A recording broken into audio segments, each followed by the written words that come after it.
Thank you very much, 3Steves. I actually went to high school with one of the Steves. They're no longer, I think they're one of the ones that left. But being the opening act at one of these shows is kind of like A-cup night at the strip club. You kind of have a good idea of what you're going to see, but everybody's hoping somebody bigger shows up. And with that, we have a special guest for you. Please welcome to the stage, Mr. Jerry. No, it's just me. So, a little bit about myself. I'm close to 50 years old. I'm 58. I'm a lawyer by day. I do comedy at night. Here's a shocker. I'm divorced. But when I was married, my wife, she worked for the Make-A-Wish Foundation. You guys are familiar with them? Yeah. Very gratifying work for her. Incredibly stressful for me, because anytime she did something nice for me, I thought I had cancer. And when she started faking her orgasms, I thought hospice care was right outside the door. Another little fun fact about me is that before I got into comedy, before I got into the law, I was in a pretty successful band that you guys have probably heard of.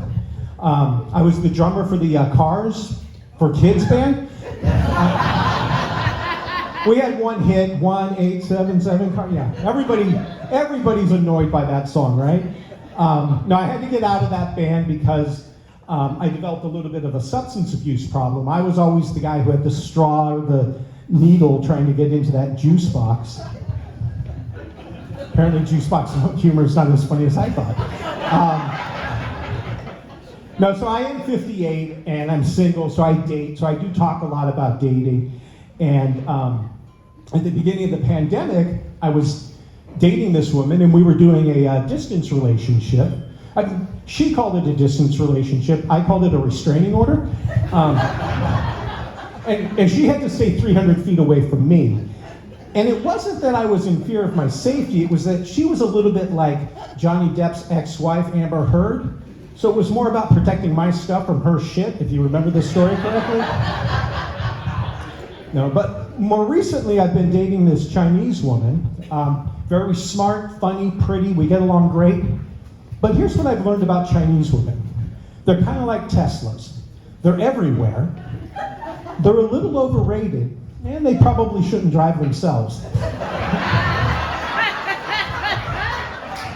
So she had a birthday coming up, and I said, hey, what would you like for your birthday? And she said, look, I want you to get me something that you put a lot of thought into, but also something that I need. So I got her some Ozempic.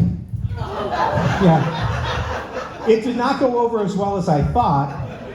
And not surprisingly, I started seeing less and less of her ass, stomach, chins.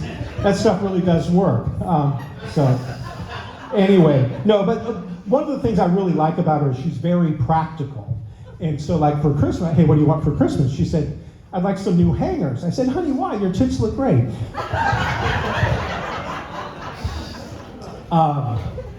So I recently had a birthday. She gave me 2 gifts. She gave me an air fryer and anal sex. It was an incredible evening. One I won't soon forget. I'll be honest, it was my first time, and I'm hooked. That air fryer,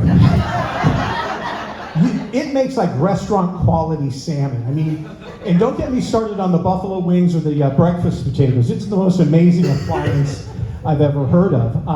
But I'm a guy, and I kind of overthink things, and it turns out I have what's called Christopher Columbus syndrome. And that's where you want to be first at something, even though a lot of evidence suggests that you're not. And so I had this question that I wanted to ask her about that night. You guys, and it was just grinding on me, and you guys can probably guess the question I wanted to ask her. So one day I just said, hey, you know, back on my birthday, was that the first air fryer you ever gave to a guy? And she said it was, and I believe her, but she knew how that thing worked right out of the box. Didn't even look at the owner's manual. That's what we in comedy call a metaphor. So if on the way home tonight somebody starts talking about an air fryer, you know what they're getting to, and if you want to shut that down, you just sit there and say, you know, my ex borrowed the air fryer a couple of times while you were in Vegas with your boys, and it really hasn't worked the same since. And he'll go, wait, your ex borrowed our air fryer? Are we talking about air fryers or are we talking about air fryers? Yeah, so the last year or so of my life has been interesting, if not a little bit tragic. Last January, I was riding my bike in Alamo. I got hit by a car driven by an 80-year-old, knocked unconscious, left in an ambulance. Then on Valentine's Day, I had my heart broken. Literally, I had a heart attack. And then in March, I learned. You guys want to get that? Wait, this is like the big. Okay, so in March, I learned I had stage 4 tickets to Coachella, which turned out to be just a tent where regular people did karaoke, and it really sucked. No, I really did have a heart attack, and I don't want to pull at your heartstrings too much. I am on the transplant list. It's for a hair transplant, but when you were voted best hair in high school and now you have this, it's pretty traumatic. No, after my heart attack, my doctor gave me a couple of recommendations. 1, stop salting your bacon, and 2, get a dog to help reduce your stress. So, full disclosure, I did not get a rescue dog. I got one of these designer dogs, like a Labradoodle, except mine's different, quite different, a little disturbing. I got a Great Wawa, which is a Chihuahua Great Dane mix. No, it doesn't exist, but give it time. A Kardashian will have one soon enough. No, I really do like animals, like Shark Week, love it. My favorite animal is the lion. So like, when I first learned about Pride Month, I thought it was all about lions. It's not. There's a lot of lying going on, but no lions. I don't think Chuck in accounting is really sharing his fascination with Palm Springs as much as he might. But anyway, yeah, so I lost my train of thought there, but we'll get back on track. Yeah, I went to one of their parades, and they said there were going to be some bears there. I didn't see any, not even cages. A lot of talk about closets, but no cages. So. Anyway, let me grab a drink here. Yeah, Bill! Oh, it's just water. It's just water. So I have an aunt who's in her 90s, and she lives alone. And last summer, her air conditioner broke, and due to the debts of 2 dead husbands and a couple of vocational errors on her part, she couldn't afford to repair it. So where does a 97-year-old with a rudimentary understanding of the internet go to find a replacement, an alternative to an air conditioner? OnlyFans. She thought she was going to get a ceiling fan at OnlyFans. I don't know how, I don't want to know how, I don't want to know what, but she has a new air conditioner, okay? It's putting out BTUs like you can't believe. You can hang meat in her house. She also has a new Rascal scooter and I think she had a boob job as well. I mean, she's 97, but she now has the body of an 83-year-old. But if anybody's on OnlyFans, I don't go to that site, but if you could do some sort of search, maybe, house coat, slippers, senior, get back to me, let me know. I just want to make sure she's not being trafficked. So I was dating this Indian woman. I was dating this Indian woman from a very traditional family, and we got into an argument one day, and she called me a misogynist, and I'd never heard this word before, and I knew English wasn't her first language, so I said, I think it's pronounced masseuse. The look of disgust, disappointment, anger shot right through me.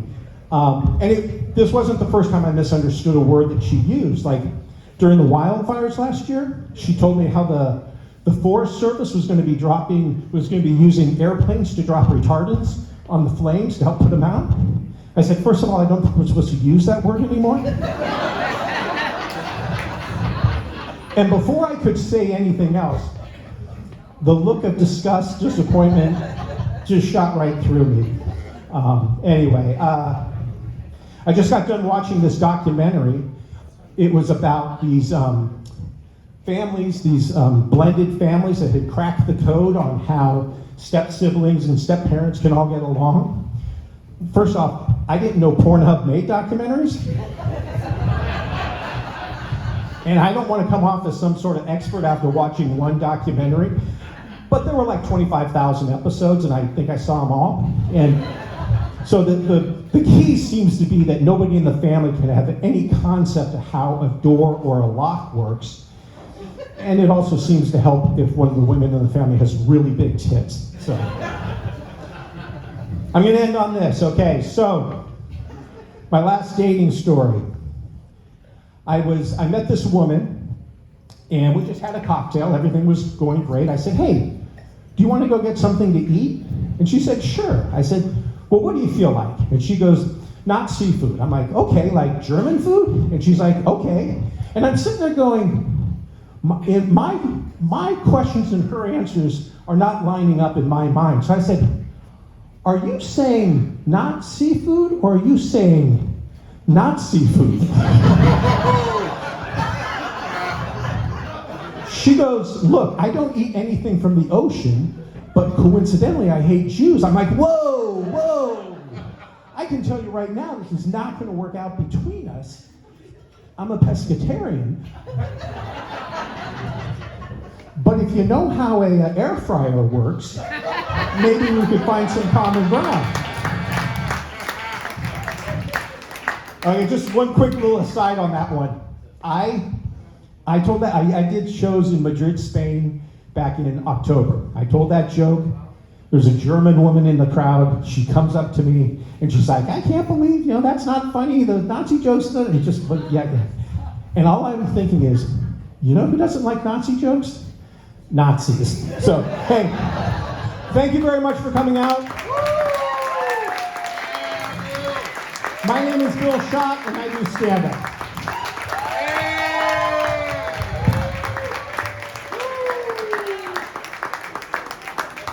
Keep it going for Bill Schott, guys. All right. Here's how we do things here. We're going to take a little break.